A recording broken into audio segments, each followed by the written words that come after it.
Friends అందరికీ. అయ్యో ఈరోజు మా పొలం కోస్తున్నాము. మాకే మిషన్ వచ్చింది మా పొలం కోయడానికి.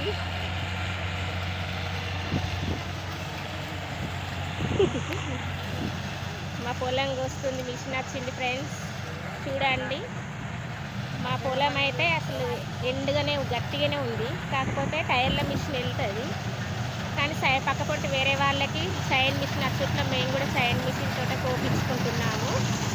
ఎందుకంటే ఇక పక్కకి ఏది వస్తే దాంతో కోపియాలి కదా ఫ్రెండ్స్. ఎకరానికి 3500 ఈ సైడ్ మిషన్కి డబ్బులు. గంటకు 3500 చొప్పున కోపిస్తే మళ్ళీ ట్రిప్కి 1000 రూపాయలు. అట్లా ఇలాంటి ఒక 2 ట్రిప్పులు అయినా ఎకరాన 5500 దాకా అవుతుంది ఫ్రెండ్స్. 6-7 దాకా పోయడానికి నాటు పూలు, కోత పూలు అన్నీ కలుపుకుంటే రైతుకి ఏం మిగలట్లేదు, కలుపు పూలు.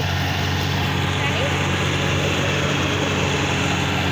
పంట పండించాలి. లాభమైన నష్టమైన పంట అయితే వేయక తప్పదు ఫ్రెండ్స్. రైతులు ఖచ్చితంగా పంట అయితే పండియాలి, లాభం వచ్చినా నష్టం వచ్చినా. ఎందుకంటే బీడు ఉంచకుండా భూమిని ఒకసారి కాకపోతే ఒకసారి అయినా లాభం పంట వస్తుందనే నమ్మకంతో అయితే రైతులు పంటలు పండిస్తారు. ప్రతిదానికి ఈ విధంగా రేట్లు పెరుగుతూ ఉంటే అసలు రైతులకు ఏం లాభం అయితే లేదు. అనుకోని వర్షాల వల్ల అప్పుడు దెబ్బతిన్నారు రైతులు. ఇప్పుడు ఈ మిషన్లు సరిగ్గా వెళ్ళక కూడా కోతలకు కూడా ఎక్కువ డబ్బులు అవుతున్నాయి రైతులకు. ఈ వ్యవసాయం ద్వారా అసలు రైతులకు ఏం మిగలట్లేదు ఫ్రెండ్స్. రైతే రాజు అంటారు, కానీ అసలు రైతుకే ఏం చెప్పలేకుంటున్నది పరిస్థితి ఫ్రెండ్స్. చూడండి, ఇది మా పొలమే, కోస్తున్నారు. అక్కడ ట్రాక్టర్ పెట్టారు, ఇంకొక ట్రిప్ కూడా కాలేదు. ఇంకా మా పొలం పక్క పంట అయితే మిరప తోట ఉంది, మిరప సేను మా పొలం పక్కకే ఉంది.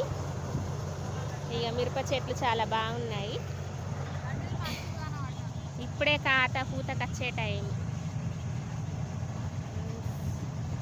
చూడండి ఎంత బాగున్నాయో.